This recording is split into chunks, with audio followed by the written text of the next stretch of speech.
in you mentioned Deutsche Bank. I think you meant Credit Suisse, which was Credit Suisse, yes. purchased by UBS, which has killed their balance sheet. But it goes to show, I mean, you can argue that the Swiss government and the regulators twisted their arm because of its systemic nature, because they are all tied together in so many ways. The Basel III regulations said that the banks had to maintain a 4.5% reserve ratio. It's been zero for quite some time. So when you think about it, you aren't depositing money in this bank. You're giving them an unsecured loan that they're buying assets with. It's gone. They only have to keep 4.5 cents on the dollar in the bank, and so they're making loans. And after the crisis that we saw with the treasuries, and now we see an environment where, okay, maybe they're buying 10-year treasuries again, thinking, okay, we everything's okay. Rates are higher and it's maybe safe to buy it. And then what do they try to do? They try to lower the front end of the curve, and the back end goes up, putting the bank's balance sheet in worse position again.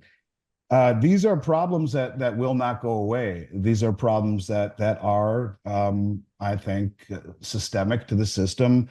They won't go away, and part of me feels as though that's the intention here. I mean, you ask yourself, why would the Federal Reserve, in essence, goad all of the banks into loading up on treasuries and fueling the narrative of low interest rates forever, only to then raise them by 500 basis points, the fastest raise ever in the period of a year, creating these problems?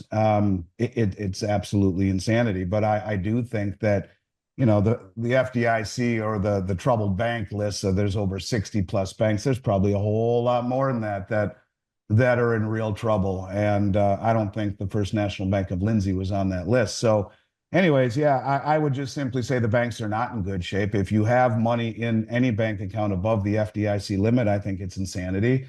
With over 60 troubled banks already on the FDIC's radar, and the US Federal Reserve escalating interest rates by 500 basis points in record time, the banking system is under unprecedented pressure. Andy Schectman warns us that banks are stretched to the limit, holding only 4.5 cents for every dollar deposited, turning our deposits into unsecured loans to fund risky investments. If one big institution collapses, a domino effect could leave account holders scrambling, questioning the safety of every dollar. With bail-ins now legally allowed, are you prepared to risk everything, or is it time to seek alternatives before it's too late? We were told this by Powell. There would be consolidations. This is what they want. They don't want 5,000 banks. They want a much smaller network of banks as we transition into central bank digital currencies, making it much easier to roll out modern monetary theory if we really go down that path. But this is just beginning, Dunnigan. There's no question to me that this is just beginning, because the commercial real estate problem is not going away. People are not going back to these office buildings, and it's not just the office buildings; it's all of the establishments that have sprung up around it. And as people leave,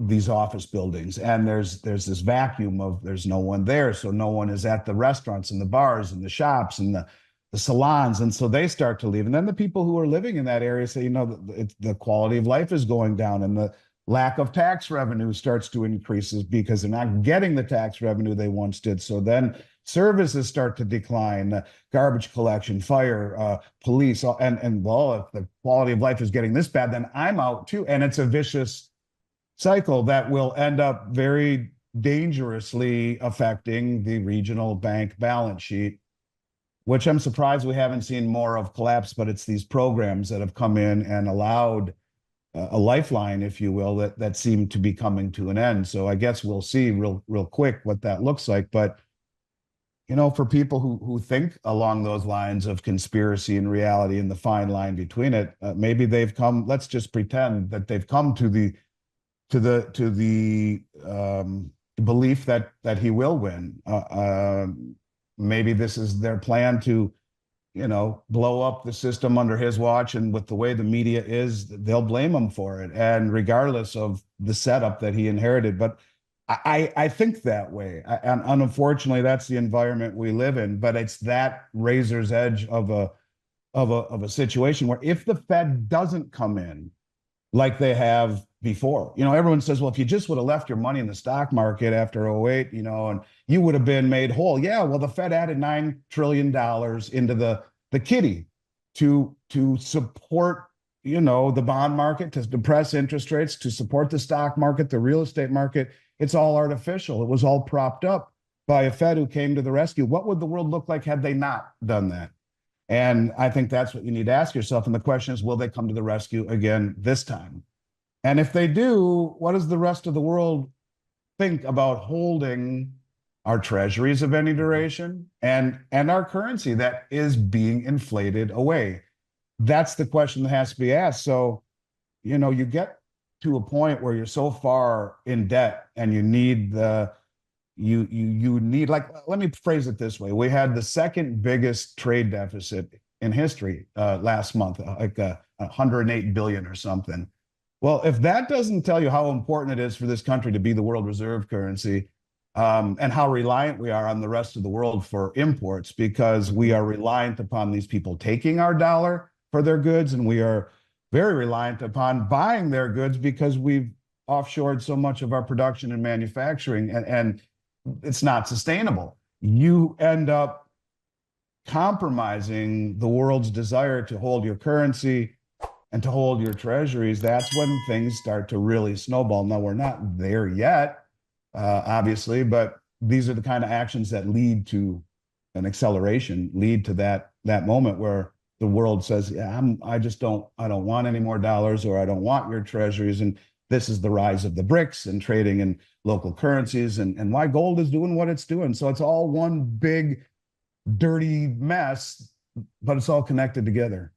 You look at the law on it, and it says, and Florida, I believe, has it in front of their legislature, but it says you can't, in the states that have already passed legal tender laws, it says you can't make a person or a shop take your gold or silver, but if they agree to it, it's perfectly legal. So yeah, if he lives anywhere near southern Florida, Boca Raton, come on, come do my plumbing. I'll pay you in gold and silver. I think it's great.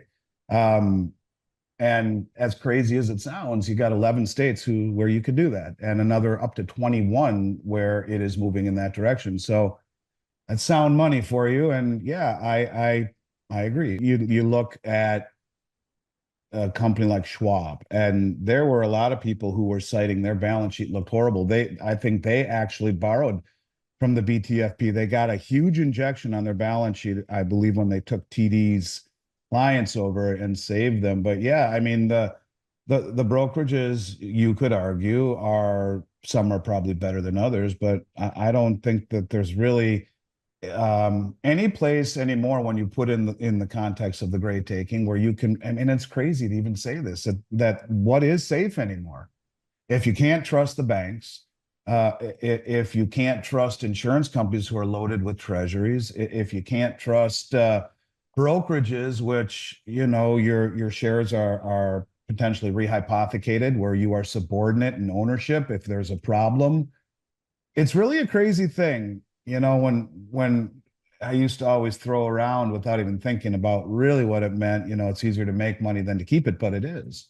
And now more than ever. And I think traditional forms of investing, which have really worked very well in a falling interest rate environment for 40 years, will come under strain, especially when you realize that the benefit of easy money, easy liquidity, and low interest rates were incredibly bullish. But what would a credit contraction and rising rates look like to this economy? It would be equally as bearish. And when you throw into it the over leverage that is inherent into the system right now, that's when it becomes a problem and starts to become systemic and starts to bring things down. But it doesn't take more than one big institution to go down. That's the point, is that ask yourself, if Truist Bank here in Florida, to that guy, he knows who Truist is, they're all over Florida. If it went under and it was bailed in, and they're a big regional bank,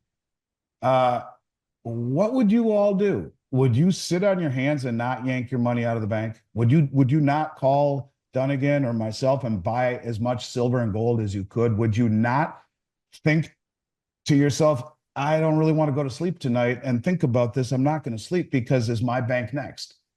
And, for those people who didn't watch us last week, when Lindsay Bank failed, there was only 7 million in uninsured deposits. Silicon Valley and Signature had hundreds of millions, if not more, in uninsured, and it was all bailed out illegally. These poor folk in rural Oklahoma, Podunk, Oklahoma, no one's going to think about them. 7 million in uninsured deposits. They only got 3.5 million back and probably will never get that other 3.5. And so what that means is they said the FDIC limit is covered of 250 and half of the uninsured is covered. So if you had $1 million in that bank because you're buying a new home and you have to make payments, you get 250 plus half of the 750 is 375. That's 6.25. The other 375, you're dead in the water. What are you going to do? You're not getting that back. And if you do, they have 4 years to pay you, and in the form of bank stock in the new bank. And so, when people say the banking system is sound, no, it's really not. It's an illusion. And when they change laws to say you are an unsecured general creditor, i.e., last to be paid, and bail-ins are the law of the land, and yet no one knows about it, I would say it's not safe. They are not safe, and it's a powder keg waiting to happen in an economy which is teetering on the edge of some pretty dark things, especially as you see yields on the back end of the market rise, which will lead to yield control on the market, on the bond market, where the only one who's going to come in and buy the treasuries is the Federal Reserve. This leads to hyperinflation. It's all roads lead to the same place. And this is what happens when you mess with Mother Nature and continue to paper over all of these inequities instead of letting them be cleansed and letting true capitalism work. Now that you know the real risks hidden in our banking system, you're going to want to watch our next video on how central bank policies are quietly setting the stage for the next economic storm. Don't miss out. Like, comment, and subscribe for more insights. Stay informed, and I'll see you in the next one.